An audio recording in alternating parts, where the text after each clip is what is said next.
Hello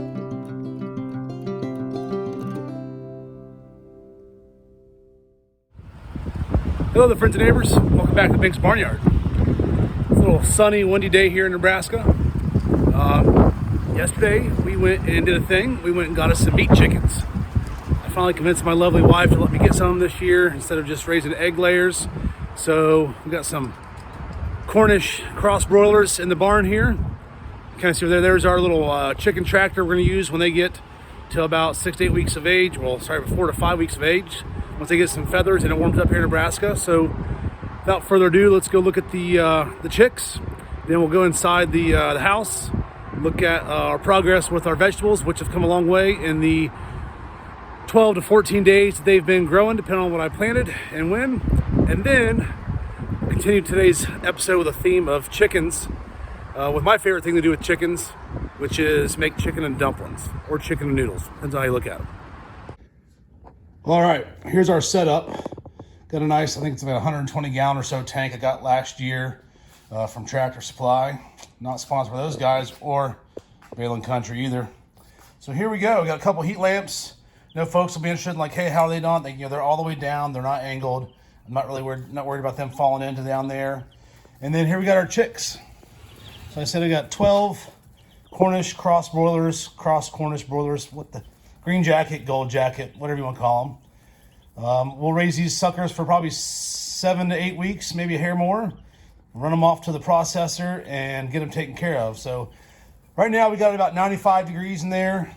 First week you want to keep chicks about 95 degrees. So we're right in that wheelhouse, knocking down about 5 degrees every week. You can see they're pretty active. They're nice and warm. They're not cuddled up next to each other, huddling. They're not cold. Got their water here. It's a little higher, so that way they don't get in it and crap in their water. Food, not so much. It's not as easy to do. Might do what I did last year because you can see that one's walking on it. I got a hanging one there. After one day, they've already started to walk on their food. So they found it. I know they're eating, so I'll probably put a stick on top of here today and hang the food up so they can't just walk on it and crap in their food because that's not what you want. So those are our chickens. In about 2 more months, stretch it out there. Get that drumstick nice and lean. So about 2 months, we will get us some more egg layers. I will just go with some more ISA Browns or my Isas because those suckers lay big old eggs and they lay an egg every day. And sometimes, as I learned last year, sometimes 2 eggs a day, depending on that 24 to 26 hour cycle. So here are the chickens that we plan on harvesting in about 2 months. Now we'll go inside and look at our vegetable progress, our seedlings. Okay, down here in the grow laboratory, and you can see at this point now, we have some significant progress. We don't have any true leaves on these plants yet, which is the point where I will start fertilizing them. But all the cucumbers, tomatoes, bell peppers, and okra and squash and zucchini were all planted on the 2nd of March. Today is the 15th of March, so they're 13 days in. As you can see here, all my cucumbers pretty much came in. Same with all my different tomatoes, my black crims, my Brandywine heirlooms did okay. I replanted a few. I'm going to still have plenty to sell for the folks who took orders from me. And what I'm going to plant, same with the cucumbers, my San Marzanos, and everything took place. I have some butter crunch lettuce that I sowed here. And these ones here, I'm going to try to grow these in the basement a little bit. I'll give some of these plants away as long as they don't get too big. My jalapenos, I've kind of taken off here in the last day or two. So peppers, as I've kind of learned, are a 2 to 3 week germination time. So I was getting a little worried, but they all are starting to pop up. And that's over here too. So those are jalapenos. Here we have some one color of a bell pepper. It's starting to pop up. You can see a few in there. Over here we got our Italian pepperoncinis. In the back I got okra plants, some more cucumbers. Here we got some red bell pepper and then yellow bell pepper growing. Over here we got eggplant, yellow squash, zucchini, and then broccoli. So Again, at the 13-day mark, we've been able to keep the temperature down here a balmy 70 degrees, pretty much on the dot with our lights. Might notice that I got a few more lights. A friend let me borrow that one because they weren't using it. Then I went ahead and got 2 more of these GT light grow lights that I seem to really enjoy, and they seem to be doing the trick. I do have a few down here. I mean, I might have to rotate these a little bit. I try to. You can see they're kind of bending towards the light, but I had the light down pretty low. So as these grow, I'll be able to raise the lights up and get a better distribution of lights. Try to keep about 6 to 18 inches, but so far, so good. Here in the next week or so, if it stays warm and not super windy like it is outside today, I will start taking these plants outside for about a half hour a day to start hardening them. That way, when I transplant them here in about probably 4 to 5 more weeks, or maybe 3 to 4 weeks, seeing how they grow, I can take them outside, let them sit in the sun. And when I sell these to folks and when I transplant them to my garden here about the 1st of May or so, good Lord willing, the creek don't rise and we don't get like a 4th winter, then things will go well. So that's where we are with the vegetables. Pretty sure if I let my wife do this, they'd all be dead because she knows that she has a brown thumb, whereas I can pretty much look at crap and make it grow. So now we'll head upstairs to where the magic happens in the kitchen, and I will make, as I said, chicken and noodles. All right, so as I said earlier, we are going to make my favorite meal from chickens. Really just my favorite meal in general. So, got a little ahead of time here. What we're going to start with first, kind of get the broth going, and then we'll make the noodles. I'm not going to bore you to death on how I do this. I'll kind of give you the gist. So here in the pot, I have 4 quarts of chicken broth. My mom used to use just water and chicken thighs, and that's fine. But I like to bump it up a little bit, so I use 4 quarts of chicken broth, 1 quart of water, and then I will get some chicken thighs out of the refrigerator, throw those in there, salt, pepper, and we will crank her up here and get it going. Then we will do the noodles, which I will show you a little more in depth. The noodles I'll do a little over the shoulder here, but you probably don't need to watch me put chicken thighs, salt, and pepper stuff in here. So we'll get on from there. We get started here. I've already put 2 cups of flour into my bowl. All purpose is fine. I still have it out because we'll need it when we roll these things out a little bit. I got 2 of my wonderful farm fresh eggs in there. And then I got about a half cup of water here. I won't need that much. Probably only use a 1/3 to a 1/4 cup of water. But, and mix this stuff up. You could use a fork and whatnot and get in there, but you're going to use your hands anyway. So might as well just go ahead and get in there and get it all dirty, get going. You want to get this egg mixed in here as best you can. Now, some of y'all might have noticed that I just use 2 whole eggs. Now, some recipes call for 5 egg white or 5 egg yolks, some egg whites, a couple of those, and then but that's it. Well, I've always thought about this, and I consider myself a pretty smart man. So I go ahead and use the egg whites. It's just water. All right, so I'll get in here. You see it's kind of bound up here. So now I'm just using a little bit of water. It's probably like 1/8 of a cup. Get her mixed up in here. You want this to be, kind of like Play-Doh, hard Play-Doh. You're not making gravy here. We're making egg noodles. So get it going. Try to get it mashed up into a ball. Again, kind of gets your hands nasty, but that's all right. Make sure you get it all off there, and we'll keep going.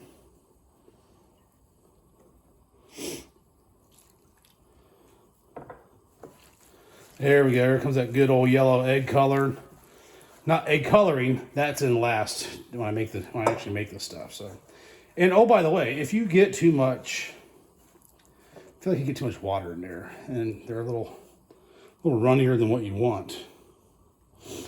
Just go ahead and add a little more flour. It's that easy. That's why the flour's right there. So these are I probably put a little bit too much water in there. Your hands get messy. I mean, yeah, you can do these with gloves on and whatnot, but I wash my hands, wash the countertop real good before I do this, because this is a full contact event. So, yep, need a little more flour. Don't ask me how much I'm putting in. 1/8 of a cup or so. Now you may have to do this a couple iterations here. You're like, you may get it going here and be like, well, dang, I just put too much flour in it. And that's fine. Just put a little more water in it, but be careful, because as you can see, it doesn't take very long to get too much of anything. So I'm gonna keep doing this up here. And I'm not making a ton of noodles because fortunately in my house, I'm the only one that really loves these things. You know, my wife and kids like chicken and noodles. And while I call these chicken and noodles, you will see probably in short order, these are really chicken and dumplings. And that's okay. So sometimes I'll make a big old thing with like 4 cups and I'll just double or triple the recipe. But today, these are really just for me. I got way more broth than I need over there, but that's okay. You can find yourself not having enough, and that's a bad day. So I kind of like where I'm at with these. I might give them just a shake, shake, shake. More flour. Yeah, that's feeling a lot better. Get it in there, I mean, because, you know, I'm going to flour this when I get ready to put it on the rolling thing out there and roll it out. My mom just used to use, you can see it right here. My mom just used, and so does my Aunt Sue, they just use newspaper and roll it out there. But we don't buy newspaper that often, so I have this thing, and it's probably about what this might make 2 of those rolled out and then cut. So I feel like I'm pretty good at this. You can kind of see the consistency. Pretty happy where that is. And so we'll move on to the next step. We'll throw it onto the little roller deal here, and then I'm gonna wash my hands and we'll get right back at it.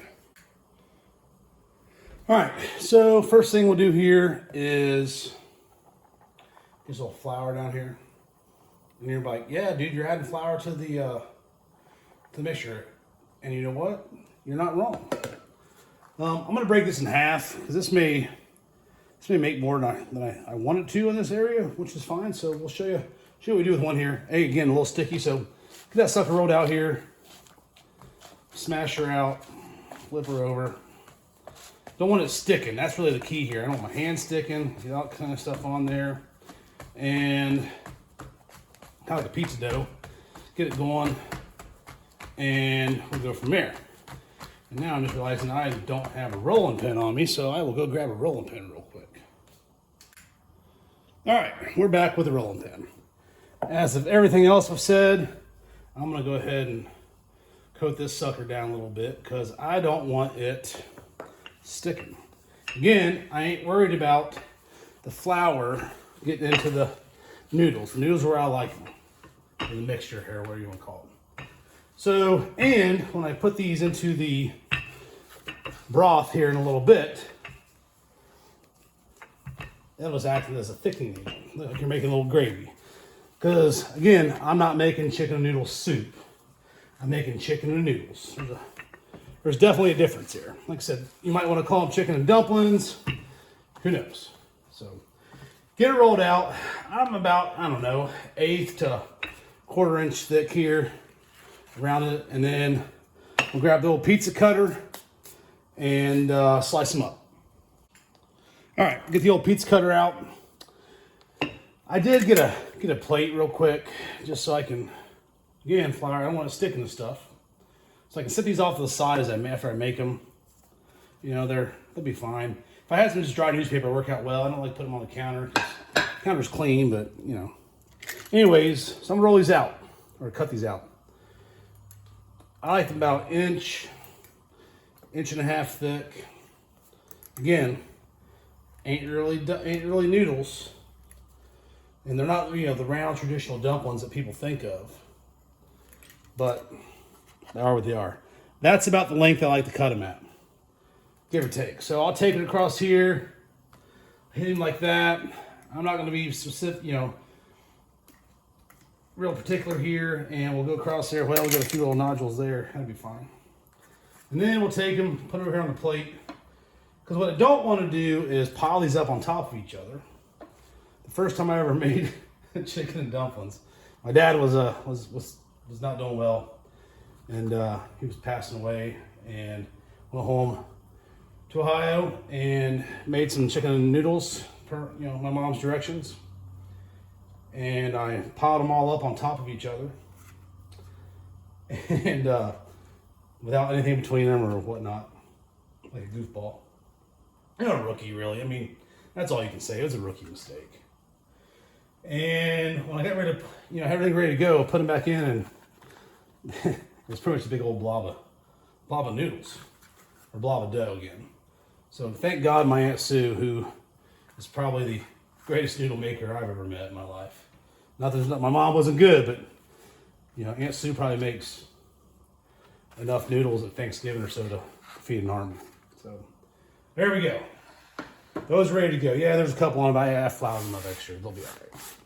So now we'll do this with the other one, but I'm not gonna bore you with that one, and then we'll get on to making this all up. All right, so it's been about 45, 50 minutes, give or take, since I put the chicken thighs on. I've already checked them, just, so I don't have to embarrass myself for everybody. But they are done, and they are tender, and they're fall apart. Almost. Why they're not just fall apart yet is because I'm gonna let them cool for a hot minute, and then I'll pull them apart, and then I'm gonna put them back in, and they'll cook with the meat, and with the noodles. It'll all marry up and just be happy, happy, happy, as old Phil Robertson would say. Now, my sister, she does not put chicken meat back into hers because she don't like the way the texture is. She also won't eat things that touch at Thanksgiving, so we got her like a special plate back in the day, but still love her. I mean, I just mix up mashed potatoes, gravy, and corn all in one pile, and we're good. And that being said, tonight we're not making mashed potatoes with this. Growing up as a kid, this meal consisted of chicken and noodles, mashed potatoes, and corn. 3 starches.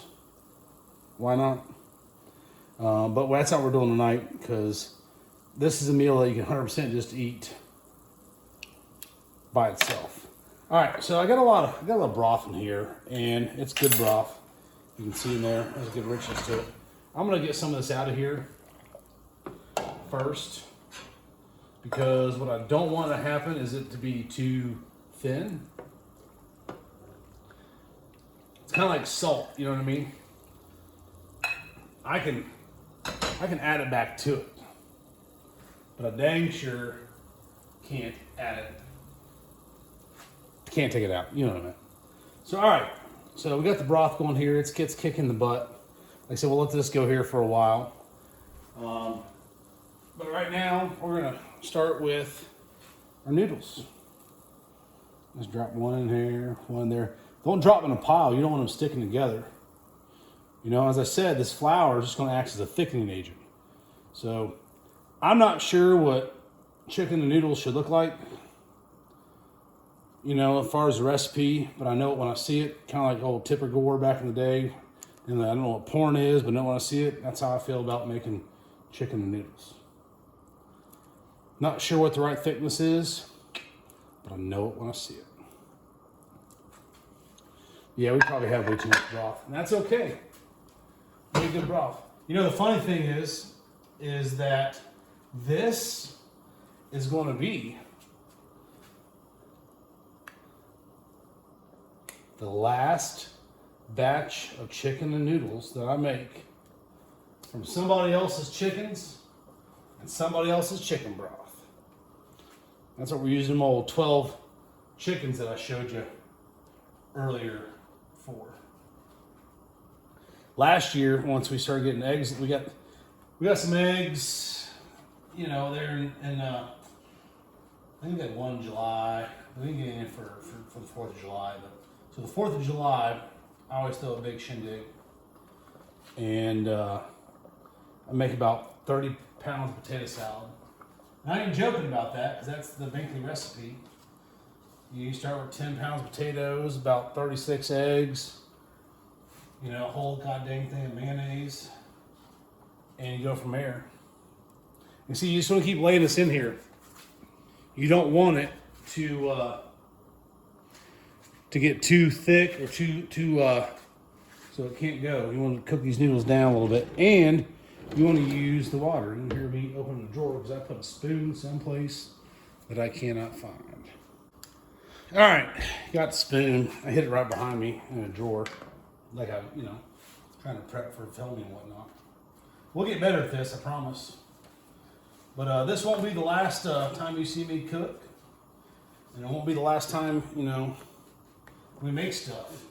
So I can't tell if you can see it or not. You probably can't. But what I am doing over here is all these noodles that I'm grabbing, chunking in here and stirring, I am wriggling them then through the flour a little more. Again, thickening agent, right? Let's drop one at a time here. Let it go in there. It'll get better. You can see them swelling up. It'll be good. We'll probably only cook this for, I don't know, 8 or 10 minutes. I'm sure a whole bunch of Italians and pasta folks just lost their mind that I'm cooking fresh pasta for that kind of long. But look, man, these things are like almost a 1/4 inch thick. And growing up as a kid, we'd eat spaghetti al dente. We ate it done. To me, all al dente means is ain't cooked enough. So it is what it is. Kind of like this chicken here. Like, I want it to be, I'm gonna put it back in here after everything's done. I'm gonna let it simmer a little bit more because I don't want it chewy. This ain't pulled pork or brisket or competition barbecue. I mean, you don't want your pulled pork too stringy. We'll get on that later on the summer. And you want your brisket a certain way. But chicken and noodles. First off, chicken's just first because it's first in the alphabet. It's really about the noodles. That's how I feel about it. So we got a couple more to drop in here. I'm gonna let these cook for a hot minute. I'm gonna pull the chicken off camera here. And then we'll get back to the final dish here. Like I said, I think that's gonna be all right. I mean, I had to take out a decent amount of broth, but that's okay. That broth would be used for something else this week, probably chicken or rice or something, because we eat a lot of chicken here. I'm trying to prep the wife and kids for us being a chicken farm. I mean, we're already eating nothing but venison anyways when it comes to red meat, except for a ribeye every now and then. All right, so I have masterfully and quickly cut up this chicken, pulled this chicken. So we're gonna go ahead and dump it in there now.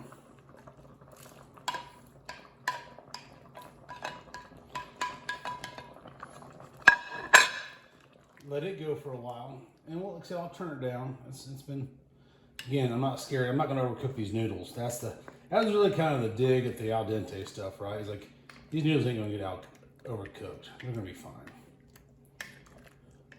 Chicken, they can get overcooked, and it can be slimy, whatever, folks. I don't really care. I just like this. So now I'm gonna let these simmer, just like this. We'll probably, I ain't really tasted the broth in a hot minute. We'll give that a shot.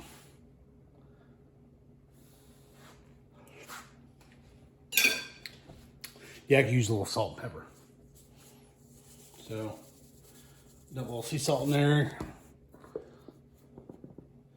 few shakes of just ground black pepper. You don't need cracked black pepper and that fancy stuff for this. Not the way we've done this. So now let it go, right? So I will probably cook this down again for probably another, I don't know, 10, 15 minutes or so. I mean, we may add some more broth to it. I mean, because I kind of like it thick. This is my favorite meal and all. So I work my butt off to not kill it, not make it bad. I mean, I tell you what, if I was on my deathbed and I got a chance for a last meal, I'd ask for this or Cattleman's Pizza from Darby-Dale, Ohio. Look them up. They got the best pizza in the Columbus, Ohio area.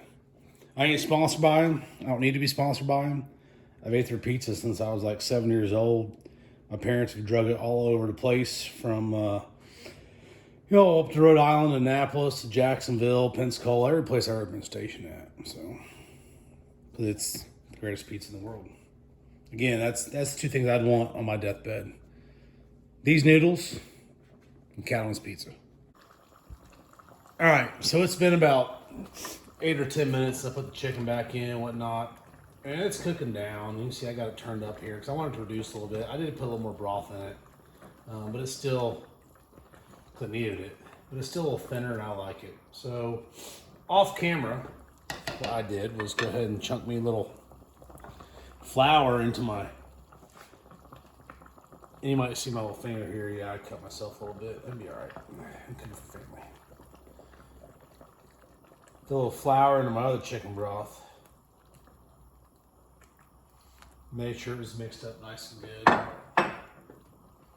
And we'll do this. So, I mean, it is what it is. Like, this is like making sausage gravy for biscuits, right?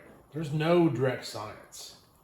You can do exactly what somebody says and still screw it up 9 times out of 10.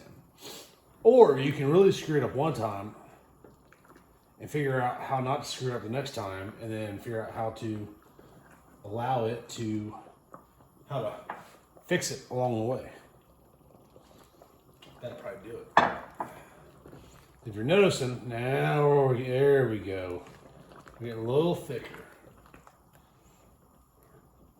Plus I'm hungry, and I want to eat.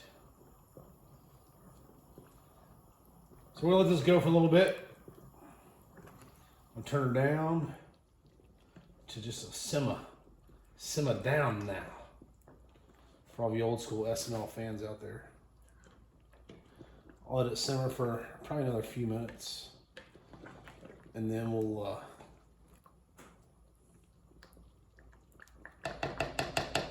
make us a bowl. Get ready to eat. All right. It's been, I don't know, 5 or 6 minutes. Been stirring it. Make sure it don't stick, because you want to reduce a little bit, and I think we're there, especially when I let it cool down, right? Because this is too dang hot to eat. I tasted it a little bit ago. I need a little salt, pepper. I added some to it. Let all that marry up, so we'll give it a shot again here real quick. Clean spoon, by the way, just if y'all scoring at home. That's hotter than a 3-pecker billy goat, but it's dang delicious. So we're going to let that sit here for probably, I don't know, 8 or 10 minutes. It'll reduce some more, and it'll cool down where I can actually eat the dang stuff. And that's my refrigerator barking at me. Left it open, apparently. And then it'll be edible. I mean, it's edible now. It'll just scald your mouth like the 7th layer of hell in Hades, Dante's Inferno kind of stuff. So, anyways, thanks for joining us here today. I'd show you me eating it, but like y'all seen, I'm not a small person, so I don't think you need to see me eat food to think I actually eat the stuff I cook. But anyways, thanks for joining us, and have a good one. See you on the next one.